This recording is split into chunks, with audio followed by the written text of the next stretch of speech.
If cash flow is the king and complexity is the enemy of execution, why aren't we wealthier? Why aren't you wealthier yet? If one of your goals is to keep more of the money you earn and create a path to lasting financial freedom and a guaranteed legacy, you're in the right place. Who here, show of eyes in the chat, has read the book Rich Dad and Poor Dad by Robert Kiyosaki? In the book, Kiyosaki introduces the 4 cash flow quadrants, a framework that helps you understand where your money comes from and how to build wealth. And today we're going to dive into the pros and cons of each quadrant and show you how adding the foundation of infinite banking can accelerate your journey to financial success. You'll see real life examples to illustrate exactly how this works. We're also going to explore the 4 freedoms: freedom of money, time, purpose, and relationships, and how controlling the banking function in your life can optimize Kiyosaki's model and give you more of what you want in terms of your freedoms. Banking isn't just a tool, it's a game changer for enhancing each quadrant. So this is week 3 in our Black Belt Bootcamp, IBC Black Belt Bootcamp. Whether you're a seasoned infinite banking practitioner, like some of you certainly are, or you're just getting started as a white belt, this series has something for everyone. We've created the ultimate guide tailored to each of your financial situations and where you're at currently in life. Together, we're going to keep things simple, clear, and actionable, proving that success is guaranteed as long as you're willing to step onto the mat and do the work. So let's get started. So remember, to reflect back to week 1, we had to identify the problem. Unless you understand the problem, the solution won't matter to you. And the problem in America isn't what people don't know, it's what they think they know that just ain't so. So look at why aren't banks our friends? Because every dollar that we're putting into the banking system is a dollar that we're transferring away from ourselves. And then we talked about who here isn't paying enough taxes. Do you guys think that you want to or should be paying more taxes, right? And then when you look at how the system is set up, is it set up in your advantage or in someone else's advantage? We've discussed for the last 2 weeks how we work really hard, we trade our time for money, and somehow, some way, we just don't get ahead. And that's because we just don't understand yet what's really happening financially, because we weren't given this education. And so when we dive into this further, in week 2, we talked about how IBC is the foundation, is the roots. It's like in your life, having your values drive your decisions. It is the system that you over time will build up for all of the financing needs, all of the banking needs in your life, which there's quite a few. And they're unlimited in how you can use your money. So we're bringing the banking back to a you and me level. And this is what Nelson Nash taught us in this book. Keep this handy all the time. I know Gabe does as well. Always give an homage to Nelson. You know, becoming your own banker is a vehicle that is tax advantaged, that's protected from the government, that offers a guaranteed growth, and you cannot lose money. Who here doesn't want to lose money? Who here is legacy important for? Like, I know it's super important for me. I know it's super important for our co-host and co-leader, Gabe, and the access to the money. It's not locked up in prison, and it's free from future government taxation. And now let's look at, last week we covered assets versus liability. And to keep it super simple, a liability is something that's taking money away from you. It's somebody coming to your family and basically just sticking their greedy little grubby hands in your pockets and pulling all the cash flow out and running out and going and living the good life, even though you did all the work. Where an asset is your ally. An asset is something that's bringing money to you. And Gabe's going to show you today how you can go from quadrants where you're trading your time for money, where you're more likely to have those leeches in your pockets taking your money, to going and transitioning over time by just practicing. Because every week, the repetition, the things you hear repeated here are the things that you're going to apply in your infinite banking process, in the game that we're all playing together. Last week, we also talked about the roles in our financial life. Remember Shakespeare saying, all the world is a stage. And most people, in the way that we've been groomed to give up control of our money, to assume the risk, and this is why we're suffering, or we feel like we're suffering. We feel like there's a burden or a 500-pound gorilla on our back, and we can't shake it. We can't get it off, no matter how many bananas we've thrown over our shoulders, all the different things we try to do to get him off our back. He's not coming off our back because we don't know the game we're playing yet. So we talked about how most people are two things. They're debtors and depositors, or borrowers, creditors, and depositors. We make money, it goes somewhere. Where does it go, folks? It goes in the banks, right? In someone else's bank. They make a good living off our money, and then we borrow it back and we pay them more money to use the money that we already made. That's insane. Super insane. But then we introduced last week to you, how can you be the bank owner and the banker? And what happens when you're a business owner and you're the bank owner and the banker? And that means you have two businesses going. Whatever you're making money in as a business owner and the business of banking. And here's the 4 freedoms. I'm going kind of fast because this is a review, but the 4 freedoms, the freedom of time, right? This is what I was talking to someone earlier today, and he was sharing that he just had a 2-week-old son. He's got 5 other kids.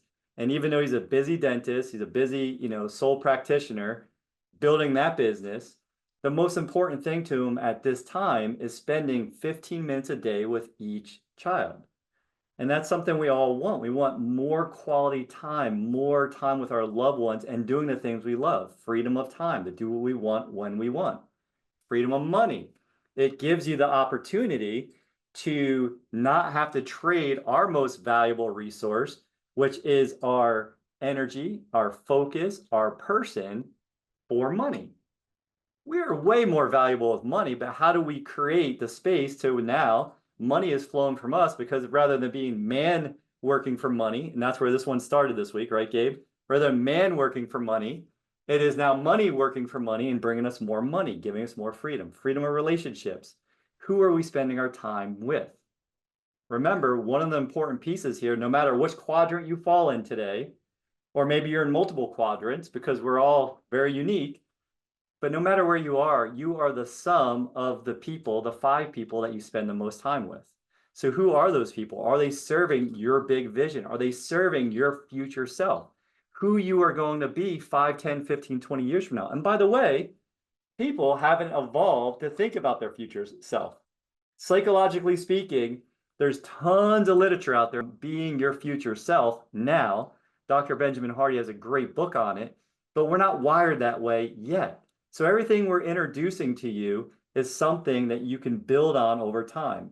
And then we have the freedom of purpose, which is leaving things in a better place than we found them.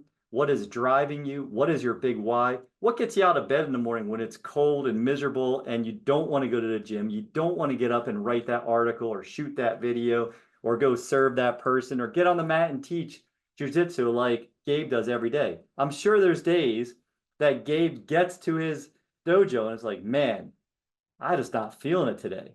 And then what's he do? He gets on the mat and he does a thing, because by the end of that session, somebody's life has been impacted in a positive way. They go home and take that lesson, and Gabe worked through the fact that that day he wasn't feeling the best he could feel because he has a purpose. Yeah, to piggyback on that, I relate that too to saving, because before IBC, I wasn't a good saver. So IBC forced me as a forced automatic savings. And the classes are on the schedule. I teach 5 adult classes a week, 5 kids classes a week. And if I'm not there to teach it, I have to get it covered. But I hate missing. So forces me, like you said, whether I feel good or not, I have to show up and be there. And one thing I started to notice was I really don't like feeling crappy when I'm teaching. So I had to watch what I would eat at lunch and throughout the whole day. If I ate certain things like sweets, I would just feel bad, and I wouldn't feel good teaching. So it forced a lot of things sometimes. And I got the ADHD. You have to create the rituals and habits, the environments to position yourself to have success. Maybe that's surrounding yourself with the right people, being around the right systems. And the last thing I'll add is the freedom of time. I love how you have that as the foundation because that's probably the most important, right? I You get believe one it is. life. I believe it actually goes from the top down to the bottom. Actually, it goes from the top being your purpose first, because like I mentioned, you have to have that big Mm. vision. What is driving you? What's your why? If you ask yourself when you get up in the morning, what's your vision? And your vision just like, hey, someday I want to have a nest egg, and that's okay. Someday I want to have a nest egg. I just want to be able to sit back and relax. I'm going to say that that is not going to get you on the mat doing the things you need to do because it's not a big enough why. Like, why do you want to have the nest egg? What is the thing that you maybe love doing? Like, just give yourself the ability and the freedom to dream. So the top of the pyramid is the freedom of your purpose that's going to drive you down to your freedom of your time because it's going to mathematically connect you back to, oh man, like Gabe just said, I don't feel like teaching today, but when I teach, I feel better. And when I feel better, other people are impacted and my class grows. And that gives me more freedom of relationships. Who am I spending time with and growing maybe future clinics, right? Future dojos. And then the money's coming in because now he's got more students. He's hired more people. He's created more legacy. And that gives him more time freedom. And he's still going to get on the mat. Like my chief master's an eighth degree black belt, right? He's someone that's multi-time world champion, and he still comes and teaches 3 or 4 days a week, and he teaches all the instructors. Like we get to learn what the instructors are learning, which is super cool because I'm just a first degree black belt and I'm learning what fifth, sixth, seventh, eighth degree black belts are learning because he wants to be there to teach us, to make us the guinea pigs for the curriculum for the whole country, right? But he's there because he loves it, to my point. That's why I'm sharing that point, because he loves it. And so we're going to jump into this cash flow quadrant. I'm going to ping pong back and forth with Gabe. But I read this book. Gabe, I want to hear when you read it. I read this book probably back in like 2016 or 2017. It was before I embarked on my entrepreneurial journey.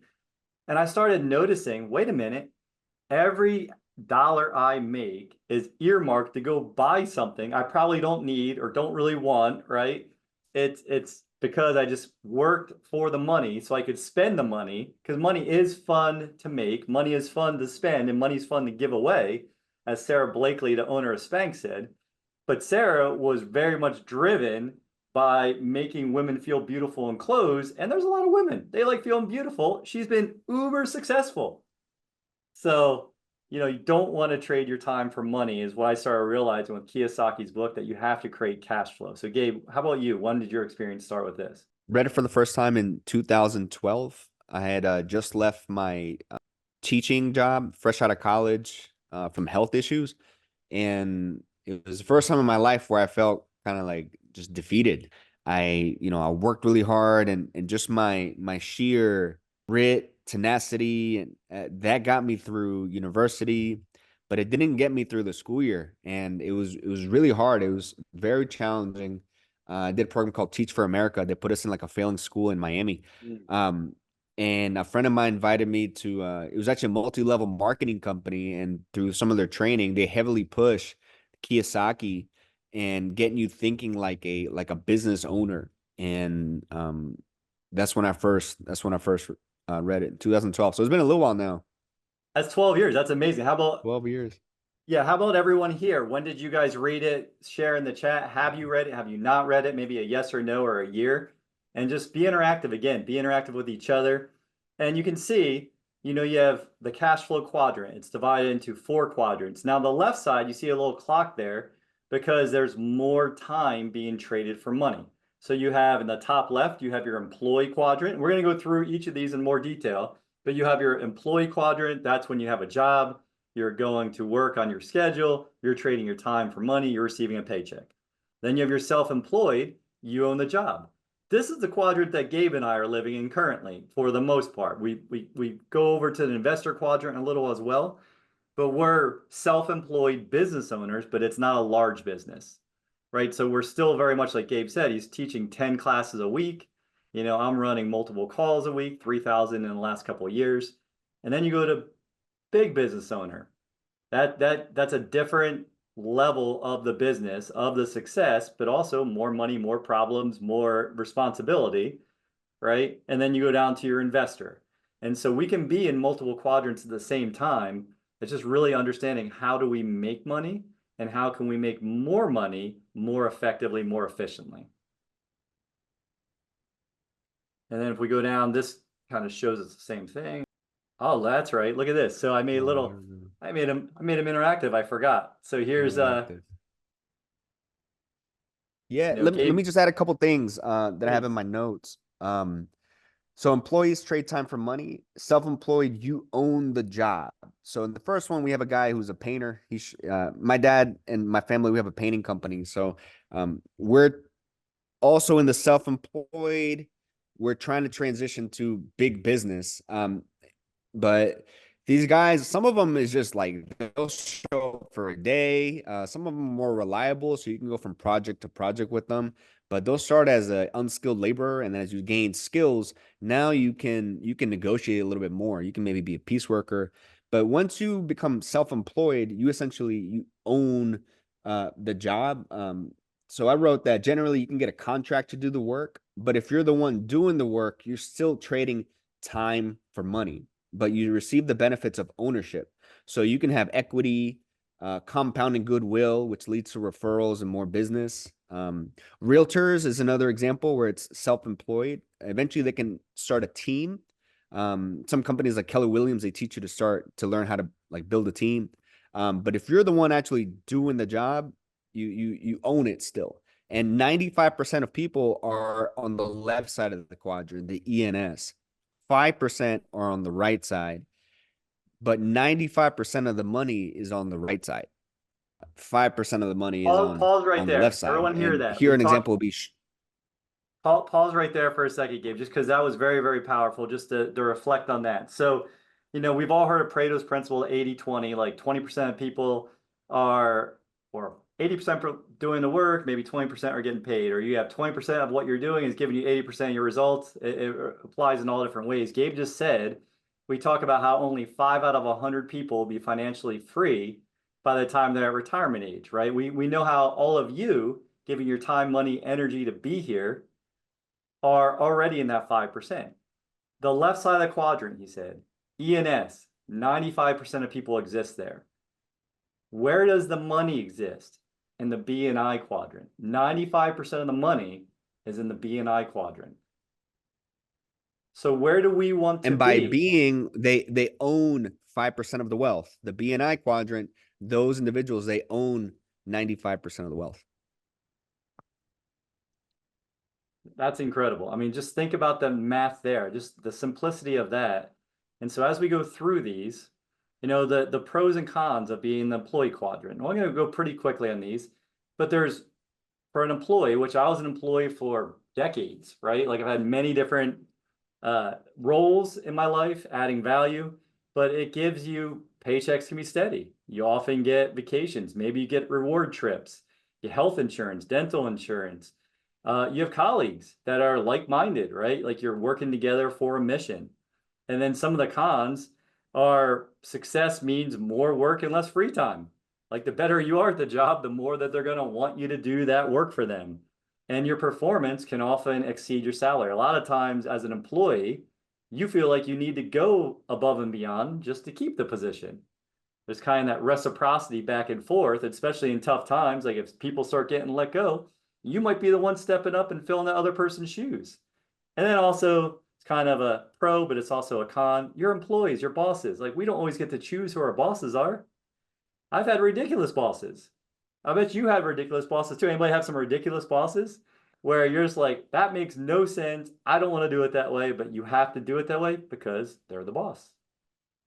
So, Especially when it's your um, dad. My dad is a very demanding boss and he's not fun to work for, but he's successful for a reason. But like you're touching here, employees and self-employed, the left side, they value security, okay, more than freedom. The right side, they tend to value freedom, right? Yeah, and I think some of this is just how we're programmed. We're programmed to Mm-hmm. go to school to Yep. do the things that are expected of us in return for a good grade, in return for a scholarship, in return for. So we get used to trading things, right, to receive something. And that's kind of the mindset that's developed versus going out and creating, conspiring, working together. It's a little competitive. A lot of times in the employee world, I didn't put this here, but that's also more competitive at times than it will be when you go into being an investor or a business owner, because there's a lot more conspiring and working together there.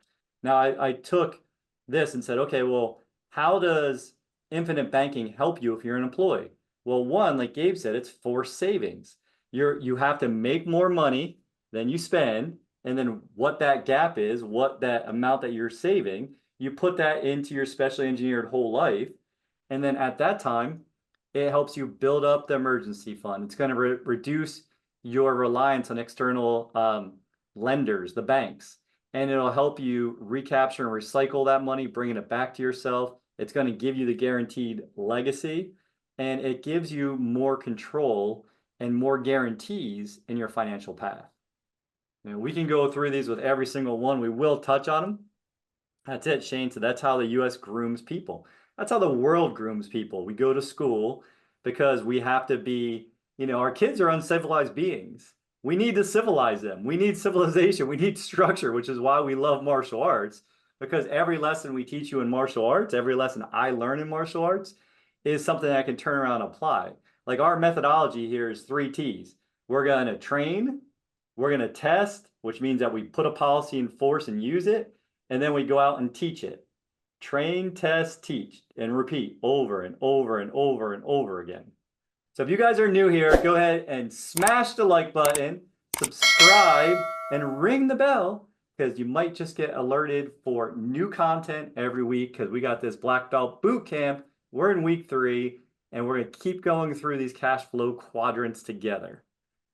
And what's really cool, Jason, I see the numbers up every week. This looks really cool. We're over 45 this week. I think last week we're in the high 20s, and on the YouTube you're getting more and more numbers. So this is awesome. Keep inviting your friends, and we promise this is just the beginning. We're gonna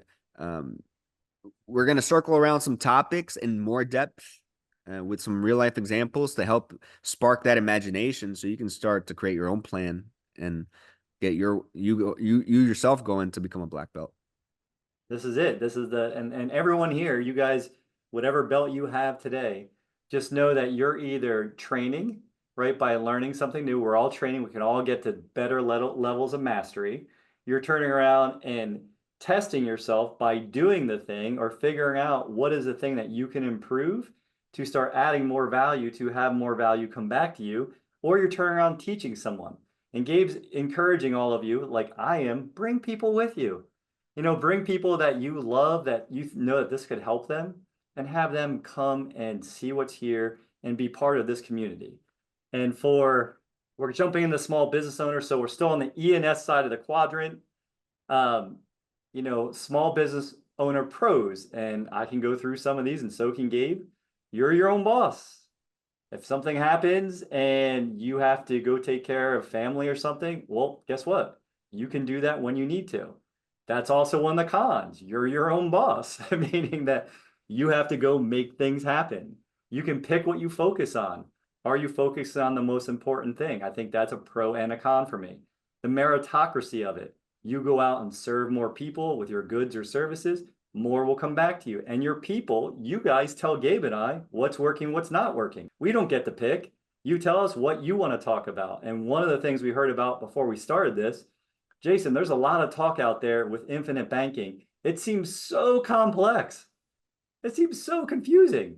And we said, okay, well, how do we learn in being a black belt? How do we go from being a white belt and learn and learn and learn, and then go to being a mastership? It's a never-ending journey towards mastership. And it's the same with infinite banking, because it's your whole life from now until you're no longer here. So Gabe, how about you? What are your pros and cons on the small business side owner? Well, it's the risk. There's, if for example, with the painting, we have to get the job done. We're under contract. We have to get it done. And I haven't seen my dad paint in many years. So there's a little bit more leverage, but that's where you start having leverage, because when you have people work for you, the general contractor will pay us $55, say, for a painter. We pay them 25. and then you have the margin on that. So you learn a lot of skills, um, and like I said before, as you start to compound the goodwill, referrals, you actually have equity in the business. It can grow. Now you need to start getting to the B quadrant. I'm not sure if we go into it, but um, putting in We're systems going and to the B. processes and That's next, right? We're at the E, yeah, the S, and we're going over to the B. So for the infinite banking for small business owners, you can yep. self-finance your operations. You can, like Gabe's doing, Mhm. I'm doing, you can self-finance your marketing. You can self-finance any of your equipment. You can self-finance needs for the business. And you're bypassing banks and jumping through all their hoops and giving them your blood and your DNA and your unborn child. Like you don't have to jump through the hoops anymore once you're approved and you start building your policy. You get that accelerated financial independence because again, you can scale without outside creditors taking money away from your system, and you're leveraging it to make more money, as we showed you last week. And it gives you an increased control and increased autonomy. So nothing big upside on the small business owner using infinite banking. And same with every other quadrant. But when we look at the next quadrant, the big business owners, right? And this is, and Gabe, you want to start talking about this one, touch on this a second ago? Sure. And a lot of times with self-employed and small businesses, you don't have 401ks, you don't have these structured plans. So here's where you can now start offering this to your employees. I know Brent, when he had his chiropractor agencies, he um, would put policies on some of his doctors, and then would even pay salaries and use that as benefits. But as a big business owner, this is where you start to have leverage, and you can leverage systems and other people's time, OPT, for scalable income. Achieve financial freedom faster than traditional employment, create impact through job creation and market value. If you guys ever go to McDonald's, you have 16-year-olds running a multi-million dollar franchise, like little, store, and these kids aren't trained chefs. On the walls, how to make a Big Mac, right? How to make the milkshake. Everything is plug and play, because someone created an asset. And within the as you get to a big business, is because you built assets that now basically get the job done for you, or they can assist the people. Some cons: high initial risk and complexity in operations. You know, do you know how much it is to buy McDonald's? Is it like two I do million not, but dollars? it is not, yeah, it is not cheap. I know that. So I know someone who sold a Chick-fil-A bunch of, has like a long wait list, and yeah. I think the owner has to actually, work in it.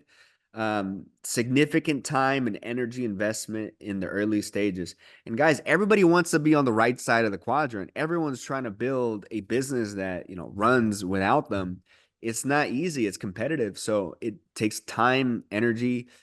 If uh, the money from the investors is going to go into an efficient place, so they're going to find the entrepreneurs that are going to get the job done, right? So you have to invest into skills, into your ability to run one of these businesses. It's not going to happen overnight. And then dependency on competent team and market fluctuations. um have you ever had employees, Jason? Yes, yes, I've had well, I have some now, but they're more 1099. But as an entrepreneur, I had 11 people that I was directly managing. And then you have someone that's managing the people under them, and then you have, we manage as a team, we manage close to 500 people. Right. So Wow. we had over 500 people because they were contract employees. And that's something I was looking at. Like I know a little bit about seeing a company go from 30 to $600 million. It's mergers and acquisitions. It is your organic growth, and it is systems. It's mostly on systems and processes and being able to replicate those to serve whatever community is that you're serving. And so, like Gabe said, there's more complexity because it's bigger, there's more variables, and there's always human error, right? And so there's just a lot. The larger, like Brent says this all the time, the higher you go up on the flagpole, the bigger the target is on your butt, on your ass, right? So that's Mhm. the same on the right side. To be in that 95% of earners, there is going to be more risk, which means what? You have to invest more time and energy in your most valuable asset, which is yourself, your skills, your ability to take on hard projects, and how do you react when things don't go your way, which is something in martial arts they teach you all the time, right? How can you take your energy up to a 10 and be super intense and then bring it immediately back down to a 1? Because you're not doing it out of rage, out of anger. You have to be able to do it to interrupt something and then come right back and keep the peace again. And so these are skill sets. When you go to the right side of the quadrant, you need more skill sets with your self mastery, with your influence mastery, with your process mastery, which if you're building that on an infinite banking foundation, like Gabe was saying a little earlier, you can use other people's time, which is OPT, and other people's money. And those are there because you've become that person that other people will follow. You have set the vision that's big enough that other people will follow. And that's part of what we're doing here. I'll just share with all of you, like the goal of Founding Fathers is to inspire and educate 10 million fathers and their families to avoid financial slavery, to live their legacy, and to make a positive impact on their community. So when someone like Gabe said to me, hey, Jason, I want to do this, I said, you know what? Cool, let's do it together, because it's going to be conspiring with people that are like-minded, with people that see the vision, and then you get to use other people's time and or leverage other people's time and other people's money to expand that vision. And you got to get more people, like Patty wrote in the chat, invite more people onto your bus. And that takes some courage, because some people aren't going to want to get on your bus, right? Some people are saying, no, it's crazy. You can't do that. If you could do that, every person will do that, which we hear about infinite banking all the time. And so you look at some of the different points on OPT, OPM, and then for big business owners, you can leverage, again, your banking system to maintain liquidity. Maybe if you have payroll that you weren't able to pay, to fund growth initiatives, to have the money working the whole time when you don't need it. Like you can have that 3, 4, 500,000, $1 million that's sitting in the business, sitting inside a policy. So when you need it, it's growing all the time. It's protecting the business, and you can go leverage it. You're always creating leverage. Every example we've given in the E, the S, and the B quadrant, even when we go to the I quadrant, when you add infinite banking, everything is better because you're creating leverage and you're creating choices by taking back control. And understanding leverage is important because leverage can be used for you or against you. As you know, when you learn the hard way, it kind of sucks. Quick point: one time I got into like forex trading, like foreign exchange, and then you're able to use leverage. And there was a time where I made $1,000 in an hour, and it was really cool. But then I fell asleep during a trade once, and I lost like $5,000. Right, so it goes for, and I didn't even have that much, and it was such a mess. But learning the infinite banking, like from the book, from the money multiplier, you start to see how money flows and start to understand money, so you can recognize leverage, so you don't get leveraged by other people, but you can start to uh, leverage each other in a good way, where we help each other make more money, we help each other grow. No one's taking advantage of anyone. We're all winning together. Mm. That I love that. And as soon as you started talking about leverage, I was thinking you were gonna say, yeah, you can use people's momentum in jiu-jitsu coming towards you. You can leverage them, or vice versa, right? You can create the leverage point, or you can be leveraged. And so what you just talked about there is like, how can everyone thrive? 2 words, everyone thrives, which is what happens when you become an owner in a mutually owned dividend paying company, because they have a pretty tough screening process. They don't let everyone in. And then you know instantly you've already made it to a point where you're around other like-minded people who believe that protecting their family is important, who believe that having their money away from, remember the people, the evil empire that's not our friends? That's right, the banks. Have our money away from the banks, from Uncle Sam, and keeping his little greedy fingers out of our pockets as much as possible.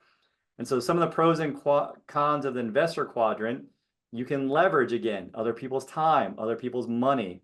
You achieve your goals of the freedoms more quickly. And you can keep more of your profits, and you can be a passive income stream, which is that freedom of time. The cons is the financial uncertainty. It's always, anytime you make an investment, your investment is basically a glass without a lid on it. Even if you're in first position, which you want to be, so you have something, an asset or something backing up your financial, your financial investment, there's always risk of loss. And the bigger the return, the more likely that you might not win, right? And so one of the things that was taught to me right away is this is an and asset. When you use infinite banking and you have a container that has a lid on it, this is your policy. Water's not coming out of here like it is. Even if I turn this upside down, it will not spill. But if it was an investment, you take the lid off. So you want your money to flow through this and then leverage this to go out and work. And now you got money working in two places. And if you lose the investment, yes, you don't have the cash value, but this is still growing uninterrupted. So that's part of the pros and cons of the investor quadrant and then using infinite banking with that. We're almost to your to Gabe's example here. So, some of the tax advantages, the wealth cycle, the faster scaling. This is some of the things that are advantages using infinite banking with the investor quadrant. And what we're really looking to do is help people break the addiction, moving to the right side. How do you go from being in the 5% to the 95%, which all of you here have already dedicated yourselves to making that leap. And we're just giving you the tools, the lessons to get there, right? And that can be through reducing your need on the traditional systems. If the traditional systems haven't worked for you until this point, put in the chat. Has the traditional way of thinking about money worked for you up to until this point? Yes or no? There we go. And it hasn't. Thank you, Amanda. Thank you, John, for your honesty. It hasn't. And that's why we're here. That's why I'm here. That's why I went down this rabbit hole 4 years ago and I've never come out and I never will. I keep going down deeper and deeper and seeing how it can help.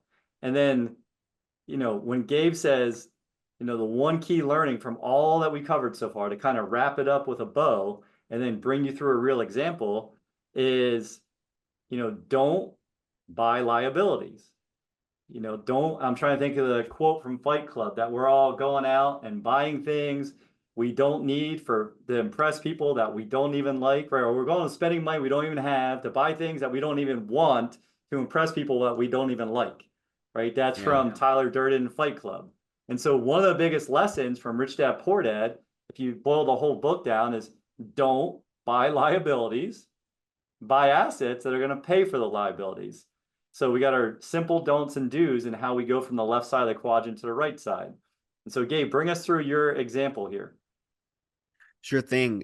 You guys have probably heard of maybe athletes that are rich, but then they spend all their money, right? But then there's like the real wealthy people like Brent who will still buy all the toys, but those toys end up making them richer. And then you're like, I didn't know anything about money. Every time I come near Brent, he makes this so stupid simple. I feel like a total white belt. The same way when I train with my jiu-jitsu instructor, Shanji, every time I train with him, I feel like a complete white belt. But in the book, they went over how all you do first is buy an asset, and then from the cash flow of the asset, you can make the payments on your toys. Now, once if after the whatever 5 years that car is financed, you still have the car, but you still also have the asset that would pay for the car. So I wanted to get a BMW, right? Young Gabe wanted to get a BMW. The BMW cost $75,000. Instead of buying it cash and then the money's gone forever, what did Gabe do?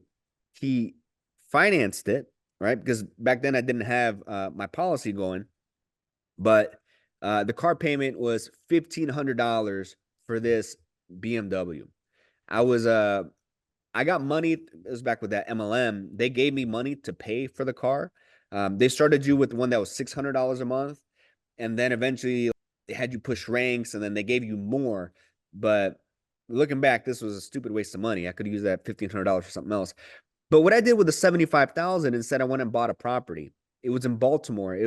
We got it from an auction for $35,000. It had 4 units in it, and we just had to make it rent ready. But that cost still about $40,000. So we're in it for $75,000, in each apartment net $500 per month per door. So now we have 2,000 a month coming in cash flow, and we didn't have a loan on it because we bought this cash. And I was able to take that $2,000 a month and use that to pay for the car. So instead of me paying for the car, now I have an asset that's paying for the toy. Now, what's a way to make this car into an asset, right? Maybe we can put it on Turo and rent it out. Now it becomes an asset, and then you start thinking like that. I did try to put it on Turo once. The guy stopped paying me, and I had to go and steal my own car from the guy, which was a huge mess. I've learned a lot of ways of not to do things, guys, and it's been pretty stressful. So part of this too is learning from our mistakes and putting ourselves in position so we don't have to, so we have our asses covered, right? So we can have a peaceful life. But like Jason said, man, it's a lifelong journey that we want to eventually get good at, so we're not dealing with stressful situations. Can you go to the next one? But it's just really that simple. Um, put the money in an asset first, and that cash flow, use it to pay for your toys. Or if you have money in a interest bearing account, living off the interest. And now I guess we're getting into the 5 levels of investors. Do you want to start with this, Jason?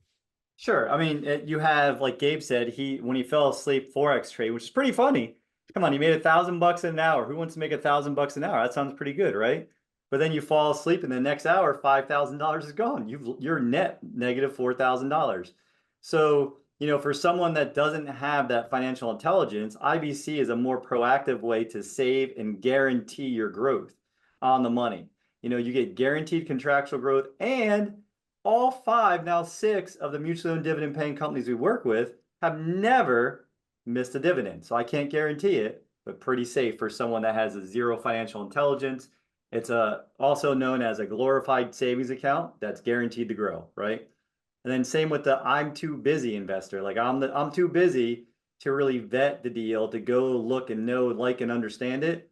This is a way where you can store money that's guaranteed to grow until you realize that being too busy is exactly why you don't have more freedom. And then maybe you invest in learning something new, like Gabe's talking about. And then we also, in Kiyosaki's book, one of the biggest things that people kind of revolted against is that savers are losers. And all he meant, I've talked to 5 people, Gabe, no joke, the people I just got off the phone with.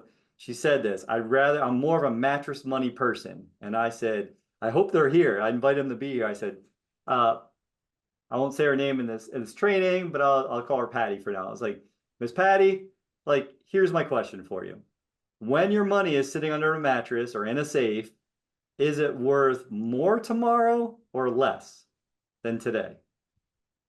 And if you understand that every day our dollar, like I have $5 in my wallet right now, every day that $5 in my wallet is worth less than it was the day before, and so on and so forth. So IBC beats inflation.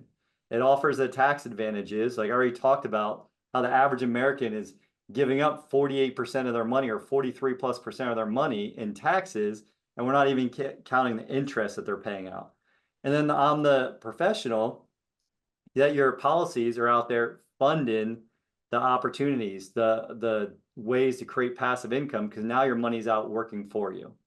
And then Gabe, you're gonna go through a little bit of a Yes, Leon, the C stands for concepts in IBC, infinite banking concepts. And then Christian asks, so do you take money to pay debt off, or do you put it in an asset and then the asset pays your debt? What do you think, Jason? in Christian's question, does he have multiple options? And the answer that I immediately read in his question is yes, right? And the wealthy have more options. So you have more options in that scenario. Now it depends on how you want to look at it and what you're trying to do.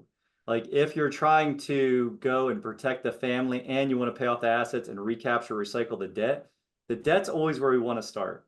I literally just helped a dentist put a policy together so he can pay off his plane, Gabe, and he's going to recapture $2,500 a month for $100,000, right? Like think of the math in that. The math in that is if he had $100,000 and lent it out at 12% to a developer, just easy math, he would receive for a year $1,000 a month if it was paid monthly, the interest. on the $100,000 lent out. That's 12%. His loan is 4%, but it's $2,500 a month for $100,000 left. So when he pays that off and pays himself back, he has mathematically given himself more than a 24% return, much more. And it's sitting, well, I don't know if it's sitting in his driveway, his plane, but it's a liability that's sitting there and he's turning it into an asset by becoming the bank. So that'll be my answer. You want to go through your example here, Gabe? Yeah, let's go through this and maybe our answer will change. But I like that sound of let's run the numbers and let's see what makes the most sense, right? Because the debt could be different, the asset could be different. But here, so you guys start to think $1 million, okay, earning 6% interest. That's about 60,000 per year or $5,000 a month in, say, we'll call this cash flow. Okay. If you go to the next one, how long will it take you to save those $1 million if you're saving $1,000 per month? How long do you guys think it'll take you to save $1 million? Okay. 1,000 months or 83 years. It's a long time to accumulate this. That's why if we go back to that idea of savers or losers, it can take a long time to reach that, say, financial milestone that you want. Everybody wants to be a millionaire, right? Can you go to the next one? Yeah, and on a point there, you said a major word that most people are following. They're following accumulation theory. I'm going to save money. I'm going to put it away into some qualified plan, hoping, scrimping and saving and hoping someday I'm going to be able to have that money turn into this magical big number that I need. And we've seen that that's been an absolute failure. So Gabe's example here is just showing you the actual time it takes to save. And now how do we create leverage? So how long do you think it's going to take to create 5,000 a month in cash flow? Right? Is it going to take you, like Gabe asked, is it take you more or less than 83 years? Over under, guys. Give me an over under in the chat. More or less than 83 years to create $5,000 of cash flow per month. Less, says Yeah, John. way less, right? Under. There we go, under. And so, Gabe, you had some. Yes. Well, can we go back just because the $1 million can seem so far away, but if you can use your creativity, invest in some skills, you can find a way to make that cash flow, 5,000 a month cash flow. And the reason we use 5,000 a month is because um, for most people that can cover their living expenses, maybe even house, food, car. Some people with bigger families or different parts of the country, it might be more, but more or less, once you can create $1 more per month in passive income than your bills, now you have some time freedom, and now you can take your cash flow from 5,000 a month to maybe 50,000 a month, or you have the time to acquire the skills to get good at this thing because even I've there's been times where I've created 5,000 a month, but then something happens. I had problems with the property, or no longer access to that, or that asset doesn't work. Some assets don't last forever. Um, what we encourage is you build an asset that will last forever, but that could take 15 years. My jiu-jitsu school has been kind of in my head for many years. And going on to the next one, this is where I wanted to use this quote. It's actually written on my brown belt. It was a little quote on it. Do not depend on the enemy not coming. Depend rather on being ready for him. Sun Tzu. He wrote The Art of War, one of the best military strategists. And use your free time to position yourself, to learn the skills, to be able to do this IBC stuff, this money movement, the managing it, so you can learn to use leverage, because And really step we it. only get one life, right? And you want to be able to live out your purpose. Absolutely. And stepping on the mat, committing the mastery in martial arts. Again, I am not a good martial artist. Just saying that. Like, there's no, like, I am not bragging, but I step on the mat all the time and I train hard and I work hard. And it's not because I have a feeling like there's an enemy coming. But if one does, I know I can take care of myself. I know I can take care of my loved ones. I know what the primary is. If I'm around my wife and my son, I know who I'm protecting first. If I'm with my 21-year-old's bigger than I am. So I know he's good and he can fight. And so you know that if you need to, you can defend yourself. You know that you have control and that you're in the best possible position. And that's what we're teaching on a weekly basis here with Infinite Banking. We believe in this so much because we're practicing it. We have families. We have a guaranteed legacy set up. We're creating, like I've built wealth through my debts. I have kept wealth, going on vacations and using my policies. And now we've created cash flow. How's this? We just received our first two passive income checks in the last week and a half. First two ever in my whole life. From what? From investments, from leveraging our policy into investments where we've had money coming back. It's a JV relationship. So, so just Like a sharing that. real estate deal? Not real estate, but similar. I'm not gonna Okay. say exactly what it is Okay. yet, but it's a JV deal where all we're Very doing is cool. we're giving them the money to optimize something that already exists and then make it better so it can grow. And then we're getting passive income as being investors into that. So Very one of the cool. things Gabe was leading up to is for everyone here, when things are going to change, and I guarantee they're going to change, the speed of change right now is outpacing what we can even imagine with AI. Like AI in the last year, like look at some of the illustrations in this, in this presentation. They're AI generated. Like AI is taking the place of people who don't use AI. So what are some of the resources that each of you are committed to position yourself for financial freedom? What skills do you need to acquire and develop and keep practicing and repeating? And so for here, oh, Except I have been using AI. I've been wanting guys to teach us stuff for a long time. Um, but I didn't want to just copy Chris and Brent, even though the stuff they teach is phenomenal and I love consuming their content, but I couldn't organize myself enough. And after months of talking to Chat GPT, putting in stuff and trying to organize things, it's helped me organize my thinking in a way where it's presentable now to in a simple way. Um, oh, this example. Okay, guys, it's all about creativity. Okay, I have an uncle who was kind of semi-retiring. My grandfather died, so he wanted to go back to Costa Rica to be with my grandma and take care of her. But he had a fully furnished house here, and he didn't know to sell it, to rent it.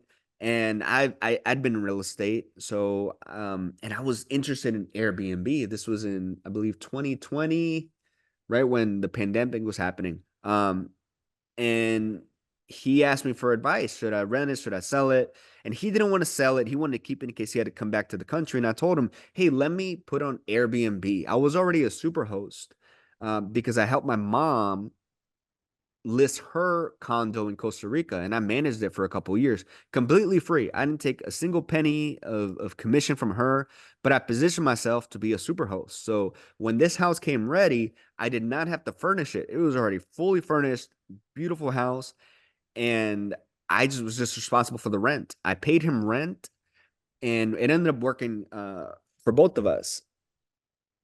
Can you go to the next one?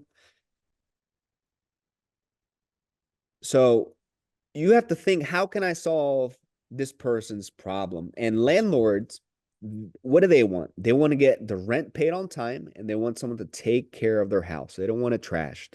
And I actually invested, it was $750 for an Airbnb course that I use out of my whole life policy, right? And they give us kind of like a script like this, but it was a little more natural. He was my uncle. But basically, I said, Uncle, I will pay you a guaranteed rent up front. The cleaning lady will leave the home pristine after each guest, ensuring it is rent ready or ready to sell at your convenience. And he took me up on it. Worst case, like he would just take the house back. Um, and this Gabe and invested, everyone missed the point that Gabe invested from his policy in a course to learn this. And then he went out and executed with his mom's property in Costa Rica in order to build up to having a certain level of trust among other people that are going to be the renters or the Airbnb guests. I think it's a powerful lesson of keeping this super simple and letting people know this is just one example. Like, don't go be Gabe. Go look around you. What are you good at? What comes naturally? And what is a thing that you do for other people that you don't charge people because you don't even think it's work because it comes so naturally. So do And it was a win-win for both of us. Very little risk on my part. And as we get to that investor quadrant, you buy low, sell high, never lose any money, right? We don't want to put our money at risk. And the rent was $2,000 per month, and the expected gross revenue was between 3,000 and 4,500 per month or so. And we went into this one in the middle of the month, so it started April 15th, and about 2 weeks out, by the time I started getting ready. About a month out, I took pictures of the house, I put up the listing, and right after I put it up, someone rented the home, starting literally right after I took over as the landlord. So it cost me $1,000 to take over this fully furnished house, and someone booked it for $1,500. And after paying the clean lady $100, paying my uncle the $100 for the rent, I kept $400. So I was already in profit my first month. And what's cool too is I used my policy money to fund that $1,000. I took a loan, and then the 1,500 came in. I paid 100 to the clean lady. I had $1,400 to use towards the next month, so I could have repaid my policy back, or but I had to take more money out to do the next month. This ended up working really well. I averaged between $1,000 on the slow months and some months $3,000. So I made more than I would pay my uncle for rent, which was really cool. It was a really good return on my money. And we did about 2 years. Now we're on a different structure where he just pays me 15% of anything booked on Airbnb. I don't have to pay him anymore for the rent. He just pays me directly. It just worked out better for him, but there's no risk for me. And I just scheduled the cleaning lady, and it's pretty cool. Um, that was yeah, I'm 83 not years, sure. remember? So we've Yeah. went through these concepts on the cash flow quadrant, why it's better with infinite banking. Remember, we're in week 3 of the Black Belt Boot Camp, so we still got 6 weeks to go. We're going to look to build on this every week. We've talked about, what is the actual problem, and understand the problem will show you what the solution is, because you have to know and understand what the problem is first. We've talked about who's not your friends, why your money is leaving you, even though you work harder and harder to get ahead. You're not yet getting ahead most of the time because you don't know the game and you're giving the majority of the money away to someone else. We talked about assets versus liabilities. This week, we went through the cash flow quadrants. We've showed you how, and no matter what quadrant that you're in, you're better off with infinite banking as the foundation. Like martial arts, everything in your life will be more disciplined, more committed, more persistently elevating with martial arts. It's the same with infinite banking. It's everything is better with infinite banking when it comes to your financial life. Everything in your physical life and your emotional life and your community is better with martial arts because of the community you build, because of the people you're around, because of the discipline you're committed to, and you show up. You have to continually show up. If you decide, hey, I'm only going to go to class once a week, well, then your results are going to show you exactly what it looks like to go to class once a week. It's the same with infinite banking. I'm going to read Nelson's book one time. Brent's read Nelson's book 107 times. I've read it more than a dozen times. And I'm committed to reading it more, at least once a quarter, right? And anyone I work with must read Nelson's book because this man is the man that changed it for all of us. So, Gabe, any closing thoughts on achieving financial freedom and what's to come? Time will promote you or expose you on the mats. And then with infinite banking, as time goes on, every year policy gets more efficient. And you're just going to wish you would have started sooner, put more money in it, and told more people. That's what I've heard from Brent. And I truly feel that way. And next week we're on compounding. So we're going to talk about Compounding. compounding, not just the uninterrupted compounding we love to talk about, but we're going to get into a couple nuances that I think will blow your mind. So make sure you come back next week. If you haven't gotten a policy yet, make sure you get with Jason and set up your strategy session, your strategy call. And we're excited to have all of you guys on as our first, our first class, our first cohort. So keep coming. Blessed to have all of you here. Thank you for giving us your most valuable resource, your time, your energy, your focus. We are not taking it for granted. We know we will come back, we will deliver, we'll keep educating. If you just take one thing, instead of making notes, I have notebooks upon notebooks. Instead of just taking notes, make notes. What's the one thing you've learned today that you're going to go out and execute on? Just one thing. Take action. Knowledge isn't powerful unless you're applying it. You're here because you want something more. Tie whatever that is to the action that's going to keep you and get you there. So write down one thing that you're committed to, whether it's talking to me, whether it's going back and watching this presentation again, or taking something from this presentation, going and reading Rich Dad or Poor Dad, right? Go read a book, go learn something and apply what it is that you're learning. Again, blessings to all of you. Gabe and I are super, super grateful for you. We're super excited that you're here. And we're inviting everyone on our Infinite Banking bus. There's plenty of room, folks, so bring someone with you next week. So week 3 of your Black Belt Infinite Banking Bootcamp is complete. Today we went through Robert Kiyosaki's 4 quadrants after reviewing who is not your friends, what is the game of financial game that you are playing, what are the rules, and how do you win? How do you take back control of your money? How do you set up guarantees in your financial life? What does that look like in terms of the 4 freedoms? Freedom of time, relationship, money, and purpose. And then how do we tie all of that back together with just changing one thing? Where does the surplus money go first? And by changing that one thing, it changes everything in our life. So blessed that you're here. I'm going to see you in this next video. Cannot wait to see you in the next video to teach you more about infinite banking, to help you accelerate your growth, to take care of your family, and to break free of financial slavery. Until next time, God bless and be blessed.